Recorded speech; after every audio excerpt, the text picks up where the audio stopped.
Welcome to Dark Tales, where the darkness doesn't hide behind closed doors, but waits in places you least expect. Tonight, we travel into the forest where an old train became trapped in the silence of the night, and where something else was waiting for the living. Sit still, listen carefully, and don't look behind you, because this tale might follow you home. The night was colder than usual when the train pulled away from the small town station, its carriages creaking with age. It wasn't a modern train. This one had been in service for decades, its paint faded, its engine heavy with a dull metallic groan. Inside, the passengers settled into their seats. Some slept against the rattling windows. Others whispered to each other, their voices muffled by the sound of iron wheels grinding against the tracks. The journey was long, cutting through an endless forest that most avoided at night.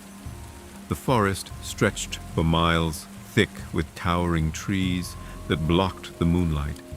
Even from inside the train, it felt suffocating, as if the woods themselves pressed against the carriages, watching. The conductor, an older man named Karim, walked the aisles, checking tickets. He had done this route many times, but tonight felt different. The air seemed heavier, the passengers restless.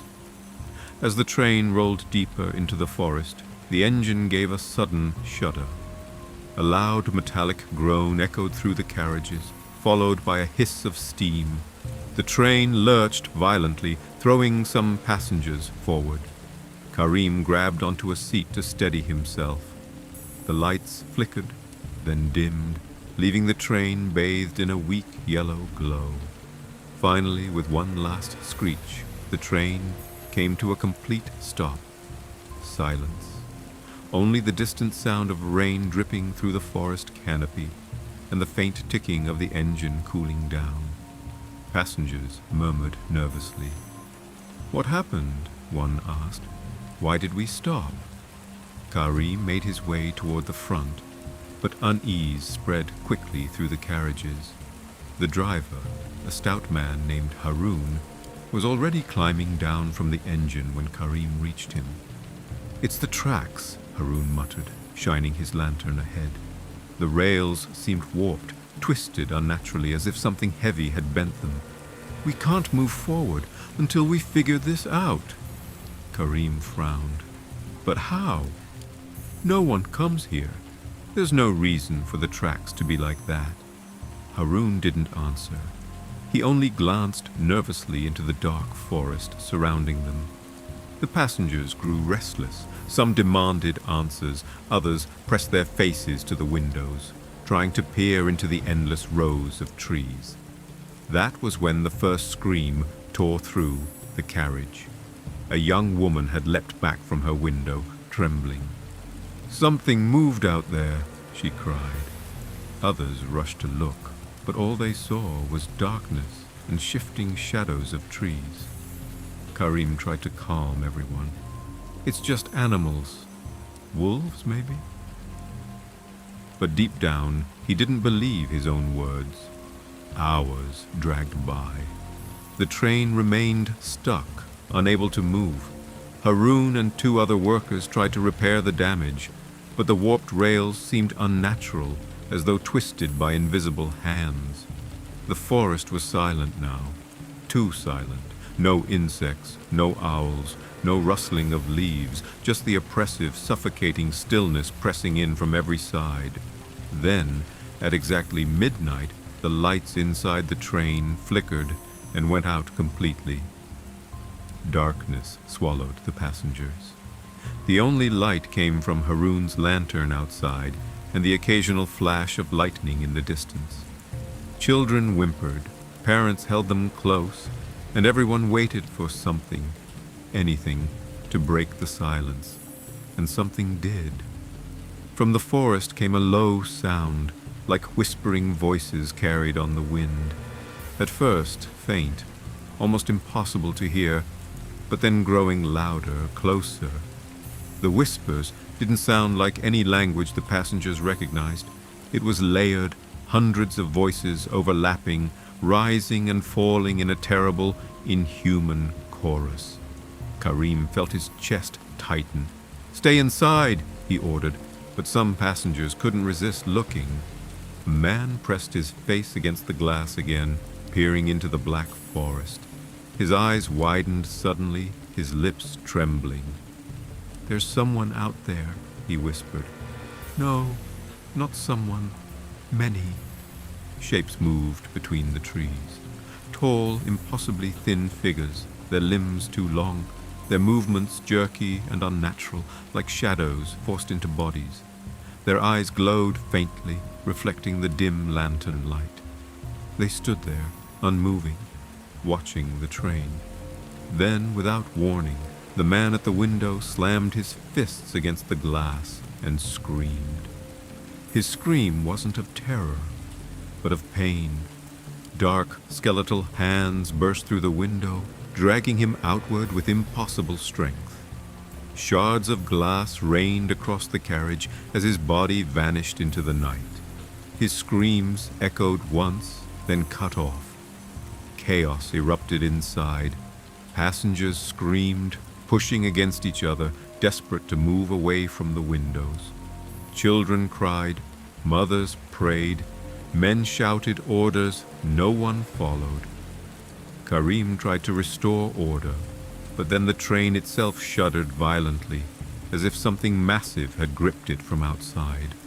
The whispers grew louder. Now they came from every direction, surrounding the train. The shapes pressed closer, their pale faces visible through the windows. Their mouths didn't move, but the whispers poured from them, crawling into the passengers' minds, filling their heads with unbearable noise. One by one, people began to lose control. A woman clawed at her own face, shrieking. A man started pounding his head against the metal wall until blood ran down his forehead. The whispers weren't just sounds. They were inside, twisting thoughts, bending will, feeding madness. Haroun ran back into the train, his lantern flickering wildly. "We need to leave it. We can't stay here." But when he looked back outside, his face drained of color. The tracks behind them were gone, not broken, not warped, gone. Where steel rails should have been, there was only thick forest, as if the train had never been on a track at all. The passengers panicked. Some tried to break open doors, but every exit jammed, locked tight as though welded shut. The forest pressed closer. The shapes pressed their faces to the glass, their glowing eyes unblinking.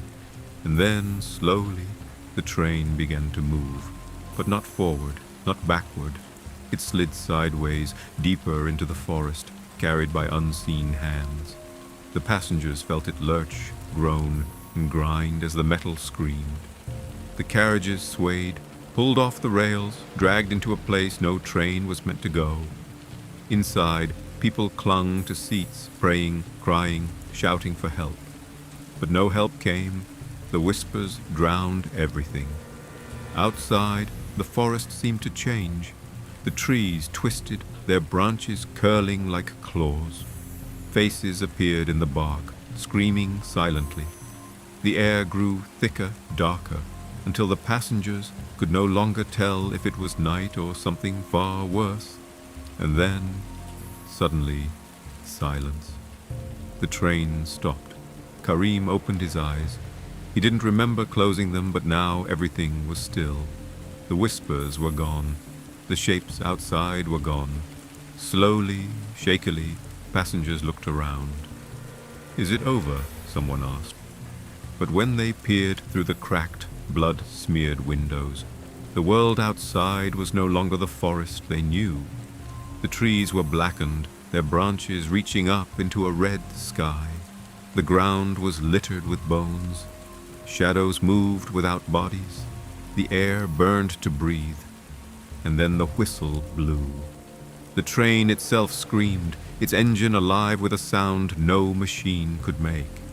The passengers realized, with dawning horror, that they hadn't been dragged into the forest. They had been dragged out of their world. No one ever saw that train again. No wreckage, no bodies, no sign it had ever existed. Only the sound of a distant whistle, sometimes heard on stormy nights in the forest, carrying with it the whispers of those still trapped inside, forever riding a train with no tracks, in a world with no way back. And so, the train was never found again. Families searched, authorities combed the forest, but there was nothing. No broken tracks, no burnt wreckage, not even a single shard of glass.